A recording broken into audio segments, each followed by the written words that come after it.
What's up everybody, Super Dorks fan here for another car review. This is of course the 2012 Dodge Charger RT Road and Track package. Huge thanks to Harrison Auto Sales for hooking me up with this car to review for you guys today. So about the Charger, well, I always liked these. I thought they looked really cool. This one obviously being the Road and Track package. It has these big chrome wheels and has a slightly more aggressive grille in the front there with the R&T badge displayed proudly. And these Chargers just in general all look amazing with their shark nose and the single long tail light in the back. Obviously throwbacks, I love retro throwback things, and even though this is a four-door, it still looks a lot like the 60s Chargers, the two-door ones with that scoop there in the side and obviously with the tail lights and the front end, they've taken cues from the past, which I really like. And on top of that, this car, it just has so much presence. It's a huge car. When you look at it, it's super long, and it does not look happy with you. This car just looks really angry to even be in existence. It just has this pissed off look on it, and you walk up to it and you just automatically get a little scared. It's a very awesome design. Dodge did an awesome job with it. Right, for the interior of the Charger, it's like really big. I'm not like a huge guy. I'm pretty small, 5'9", but I feel really small in this car. I feel like a little kid that like needs to grow up before he can drive. Because this dashboard sits very high and just exaggerates the largeness of this car. And so the driving position is such that the seat is in a lower position. I could raise it up a little bit, but your visibility isn't that great. And if you raise the seat up, then the steering wheel gets all messed up, and the seating position is kind of tricky to find a good seating position. Maybe I'll find one, the more I drive. But so anyway, you sit down in these seats. First thing about this car, and they're actually really nice. The Road and Track package kind of has these more aggressive seats, I think, and the bolstering is very thick, but it's still on the wider side, so it accommodates larger folks a lot better. For me, there's a little bit too much wiggle room, but it's not bad. They're still pretty nice seats. They're very comfortable, and the thigh support is actually pretty good. They hug me pretty well. Steering wheel in this car is also pretty good. There's no 10 and 2 notches. 9 and 3 grip is pretty decent. You have these little half paddles that kind of are awkwardly there, but it's not bad. I can't really complain too much. Nicely leather wrapped and has a pretty good feel overall. Gauges in this car are actually really cool looking. I like the font and everything they used. It's kind of aggressive and old-fashioned-y looking, and it has a nice little color screen in the middle there. It gives you some information. And otherwise, simple gauges, but no complaints. They're pretty nice. The overall quality of this interior has improved. Dodge has really upped their game over the past few years. You still have some pretty hard plastic up here for the dash pad and stuff. Most people probably aren't going to care about that kind of stuff. The things you do, come in contact with, like, all the armrests are soft and, have some pretty nice leather type material on them. And then you have some nice leather on the doors here with contrast stitching. That's actually a really nice touch and really gives this car more of an upmarket feel. Otherwise, though, you have your standard Chrysler shifter, which it's kind of a parts bin thing. I would just wish it would be a little more unique. And the screen is beautiful. It's an 8-inch Uconnect touchscreen is what they call it, and it's actually really responsive, really quick, and I love it. I think it's great, and easy access to everything, and the resolution's really good. Really impressed with the Uconnect display. The 3 knobs this car does have and the few buttons it does have that you don't, obviously you could never touch any of these knobs or buttons and you could just do everything through the touchscreen. But, it's nice to have the knobs and things like that. And, the resistance, things like that, it feels pretty good. It's not the best, but again, this is just a Dodge, so I can't expect Mercedes quality stuff in here, but it's not bad. As far as storage space is concerned in this car, it's pretty good, pretty average. You have map pockets here in the doors, you have a bottle holder in the doors, which is always appreciated by me, and then you have a nice little cubby here underneath the audio controls and things like that, and another little slot here where you can put your key or a phone, something like that, next to the shifter. That's nice to have. And then you have cup holders, and these cup holders are pretty cool, actually. This is the first time I've ever even talked about cup holders really in a car. They're heated and cooled, and whenever you do the different modes, at night you can see the little rings light up blue if you're cooling a drink, or red if you're heating a drink, and that's really a sweet feature. I don't know, just dumb little stuff like that I find really cool. So the small little touches like that I really like. And then the center console here is really deep. You can fit lots of stuff in here. It has a little removable change tray, and then you have a power outlet, USB, and auxiliary jacks. Trunk space in this car is really big. I don't think you could really ask for much more. You can fit plenty of suitcases, things like that in there. Back seat space in this car is really spacious as well. I gotta say, I mean, they're some of the most comfortable back seats I've ever sat in, actually. They have nice bolstering, and you like sit down in them, and really comfortable, plenty of leg room and plenty of headroom, and like I said, one of the best back seats I've ever sat in, actually. All right, so start up and go for a drive. These are totally keyless start. You just have a fob here with the unlock and stuff like that. There's an engine start button, so you just leave this in your pocket and starts right up. All right, so setting off in the 2012 Dodge Charger RT Road and Track. So, first thing you notice is, like I said, it's a pretty big car. I think I've found a driving position I'm fairly happy with. You have a pretty good view forward, and I mean the windows are large. You can see out pretty well. Rear visibility is pretty good. While we're driving along this bumpy park road, it soaks up bumps pretty well. I gotta say, it's pretty comfortable, and it's really well isolated too. I mean, you can hear me really well. I can hardly hear anything going on outside. It's very refined in here so far. I have to say, there's no rattles or squeaks or anything like that. I think Dodge really stepped up their game, like I said earlier, and the refinement is just much, much better with these cars now. Another thing that you notice as soon as you set off in this car is the gas pedal's pretty touchy. I'm not even in sport mode or anything. I'm just cruising along, and the gas pedal will kind of startle you a little bit the first few times. You're gonna have a very delicate foot with this car, which is interesting because it's just a sedan, but it feels eager with the gas pedal. It's kind of funny. All right, so let's turn onto this back road here and see how it does. I'll put this into sport mode, and away we go.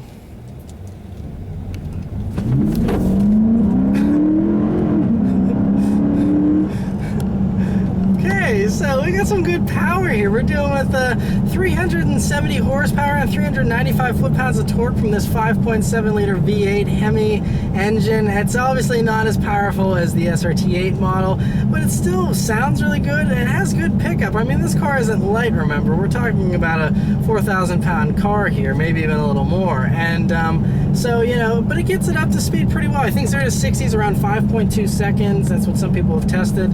And, I'd say that's about right. It's pretty quick. It doesn't feel extremely fast, though, whenever I stomped on it. I didn't get any giggly excitement or anything. Even though this is rear-wheel drive, it had no thoughts of, kicking out the back end or getting squirrely. It's not enough power for that, but it still is enough power to have fun in, obviously. Coming up to some tighter corners here. Let's see how the handling is. It's not bad, actually. I have to say, the steering actually feels really good. A decent weight to it, but not super heavy like you're in some crazy sports car or anything. Very fitting for a sedan. Coming up to this tight corner I always take, and let's see how the body roll is. Yeah, there's body roll. There's body roll. Yep. Yeah, so this isn't a back road carver by any means. I mean, it handled it, but I think it feels a little worse than the Challenger even to me. That car isn't a featherweight on back roads either, but let's see about this power again, shall we?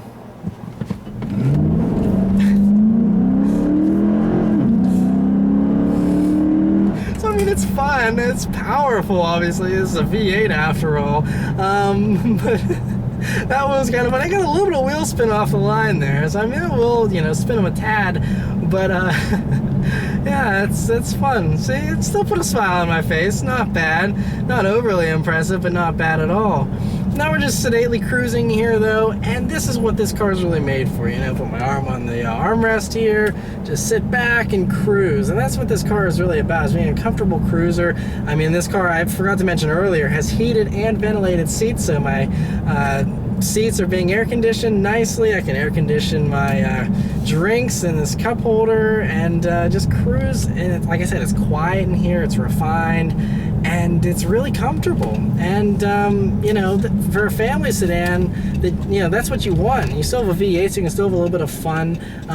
But yeah, I'm gonna drive this car around for a while longer here, and I'll come back and give you some updated impressions. All right, so I've been driving this car for a while now, and getting a better feel for it, and I think I'm getting a lot better feel for the size and the handling. You know, it's not quite as bad now as it was when I first got in it. I mean, obviously, again, this will never be a backroads carver. That's just the way it is. But it is, you know, a really comfortable car, and I'm grown to appreciate it. You know, even its size and everything. It's very commanding feeling, and I don't know, I just really enjoy driving it. It's really a smooth drive too. The only thing that isn't always smooth is the transmission. It's still a 5-speed automatic, which is a little old school, and whenever I try and play with the paddle shifters, it shifts okay. It's not super quick, it's not super slow either.